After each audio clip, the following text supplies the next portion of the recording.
After a lukewarm response to its first e-auction of low-grade iron ore dumps, the Goa government is gearing up for the second round next month. A total of 26 additional dumps estimated at 41.9 million tons will be auctioned between June 15 and June 18. The Directorate of Mines and Geology has already uploaded their tender documents on the MSTC portal, with each priced at Rs 1 lakh.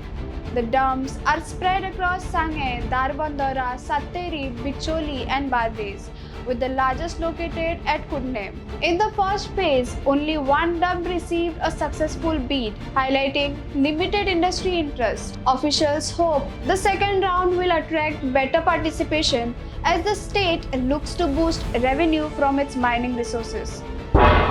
तुम्ही पळयतात गोंयकारपण, गोंयकारांचो गोंयकारा खातीर.